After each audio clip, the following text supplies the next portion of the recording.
नमस्कार, स्टॉक्स की बात में आपका स्वागत है।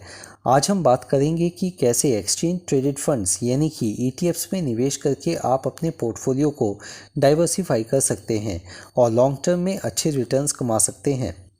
चलिए सबसे पहले एक्सचेंज ट्रेडेड फंड्स और म्यूचुअल फंड्स में डिफरेंस जान लेते हैं। म्यूचुअल फंड्स को आप असेट्स मैनेजमेंट कंपनीज के माध्यम से खरीद सकते हैं, जबकि एक्सचेंज ट्रेडेड फंड्स को आप अपने डीमैट अकाउंट के जरिए सीधे बॉम्बे स्टॉक एक्सचेंज और नेशनल स्टॉक एक्सचेंज से खरीद सकते हैं। ईटीएफ्स में आप मार्केट की लिक्विडिटी यानी कि दामों के उतार चढ़ाव का सीधा फायदा उठा सकते हैं, जबकि म्यूचुअल फंड में यह पॉसिबल नहीं होता है। निवेशकों को असेट्स मैनेजमेंट कंपनीज के द्वारा निर्धारित एवरेज किए हुए दामों पर यूनिट्स अलॉट होती हैं। ईटीएफ्स खरीदते वक्त निवेशकों को लिक्विडिटी का ध्यान रखना चाहिए। कम लिक्विडिटी वाले ईटीएफ्स को इग्नोर कर देना चाहिए। कम लिक्विडिटी का मतलब यह है कि वहां पर खरीदार कम होंगे। अगर हम म्यूचुअल फंड्स की बात करें तो उनमें लिक्विडिटी की प्रॉब्लम नहीं होती है, क्योंकि वहां पर खुद असेट्स मैनेजमेंट कंपनीज लिक्विडिटी का ध्यान रखती हैं। एक्सचेंज ट्रेडेड फंड्स की इस कड़ी में हम इंडेक्स बेस्ड ईटीएफ्स की बात करेंगे। इस सेगमेंट के ईटीएफ सेंसेक्स और निफ्टी 50 में मौजूद कंपनियों में निवेश करते हैं। इस कैटेगरी के ईटीएफ सेंसेक्स और निफ्टी में आ रहे उतार चढ़ाव को फॉलो करते हैं। इसका मतलब साफ है कि अगर सेंसेक्स और निफ्टी में तेजी होगी तो यह ईटीएफ्स भी बुलिश होंगे, अगर मंदी होगी तो यह भी बियरिश होंगे। अगर हम सेंसेक्स और निफ्टी के औसतन कंपाउंडेड एनुअल ग्रोथ रेट यानी कि CAGR की बात करें तो यह 10 और 12% के बीच में रहता है। वहीं हम यह अनुमान लगा सकते हैं कि लंबी अवधि में इसी के लगभग मुनाफा दे सकते हैं। चलिए अब सेंसेक्स पर आधारित कुछ ETFs के फंडामेंटल्स को चेक कर लेते हैं। सबसे पहले बात करते हैं ICICI प्रूडेंशियल सेंसेक्स की। यह एक साल में अपने निवेशकों को 46% के लगभग मुनाफा दे चुका है। अगर हम इसके पिछले 5 सालों के रिकॉर्ड को देखें तो यह निवेशकों के पैसे को 2 गुने से अधिक बना चुका है। इस ETF का ट्रैकिंग एरर 0.03% है, जो कि सेक्टर ट्रैकिंग एरर 0.53% से काफ़ी कम है। यानी कि यह ETF सेंसेक्स के बराबर रिटर्न देने की काबिलियत रखता है। अगर हम इसमें लिक्विडिटी की बात करें तो यह मध्यम है, यानी कि आप इसको आसानी से खरीद और बेच सकते हैं। अब एक नज़र इसके डेली चार्ट पर डाल लेते हैं। अगर RSI और मनी फ्लो इंडेक्स को देखें तो यह ETF अभी ओवरबॉट जोन में है, यानी कि अभी इसके दाम इसकी वैल्यूएशन से काफ़ी अधिक हैं। आप इसमें निवेश करने के लिए मार्केट में करेक्शन का इंतज़ार कर सकते हैं। अगर मार्केट में कोई गिरावट आती है तो इस ETF में आप निवेश कर सकते हैं। अगर इसके दाम 590 और 580 रुपये के लेवल्स या फिर इसके नीचे गिरते हैं तो हर गिरावट का फ़ायदा उठाकर आपको इसमें निवेश करते रहना चाहिए। अब बात करते हैं सेंसेक्स को फॉलो करने वाले दूसरे ETF की। इसका नाम HDFC सेंसेक्स 30 ETF है। यह निवेशकों के पैसे को सेंसेक्स की 30 कंपनियों में लगाता है।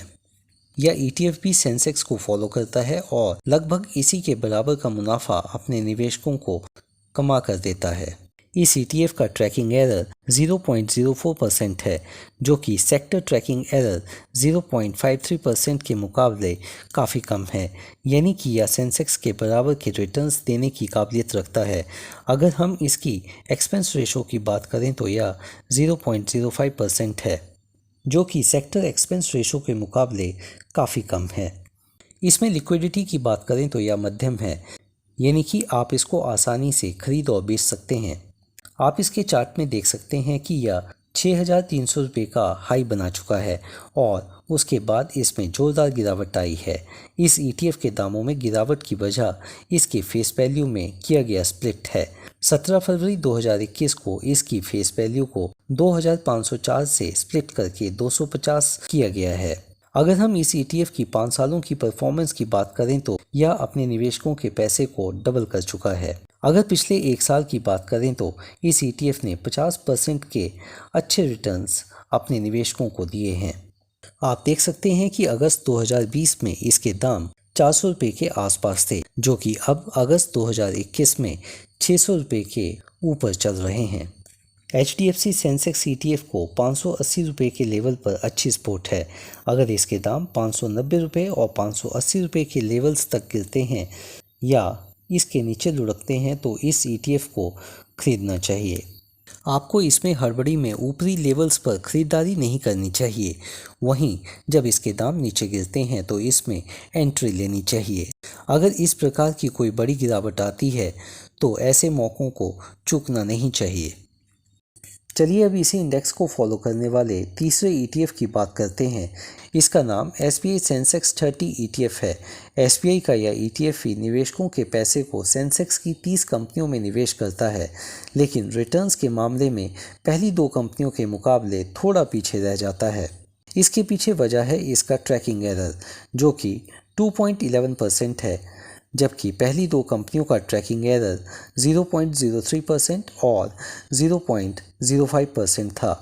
अगर हम सेक्टर ट्रैकिंग एरर की बात करें तो यह 0.53% है। SBI सेंसेक्स 30 ETF के ट्रैकिंग एरर से हम अंदाज़ा लगा सकते हैं कि यह इसी सेगमेंट के अन्य ETF से कम रिटर्न देता होगा। इसका एक्सपेंस रेशो 0.07% है, जो कि सेक्टर एक्सपेंस रेशो से काफ़ी कम है। अगर यह ETF अपने ट्रैकिंग एरर को सुधार लेता है तो यह भी अन्य 2 ETFs की तरह सेंसेक्स की ग्रोथ के बराबर के रिटर्न्स निवेशकों को दे पाएगा। इस ETF में लिक्विडिटी की बात करें तो यह मध्यम है, यानी कि आप इसको आसानी से खरीद और बेच सकते हैं।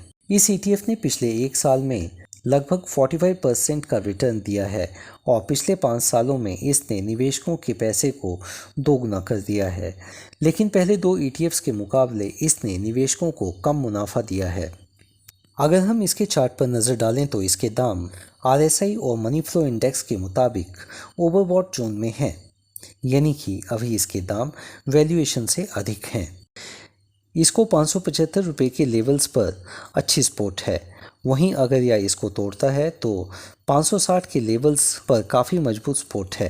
अगर इस ETF के दाम इन लेवल्स के आसपास आते हैं तो आप इनमें खरीदारी कर सकते हैं।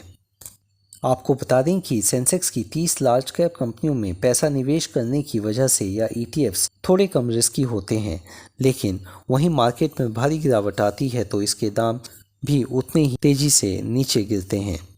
वहीं आप देख सकते हैं कि इन ETFs ने अपने लॉन्ग टर्म इन्वेस्टर्स को अच्छा पैसा बनाकर दिया है। अगर आप भी लॉन्ग टर्म इन्वेस्टर हैं तो शेयर्स खरीदने के अलावा कुछ पैसा इनमें भी इन्वेस्ट कर सकते हैं। अगर आपको हमारा यह एपिसोड पसंद आया हो तो अपनी राय कमेंट बॉक्स में दे सकते हैं। अगर नहीं आया हो तो अपने सुझाव भी हमें दे सकते हैं।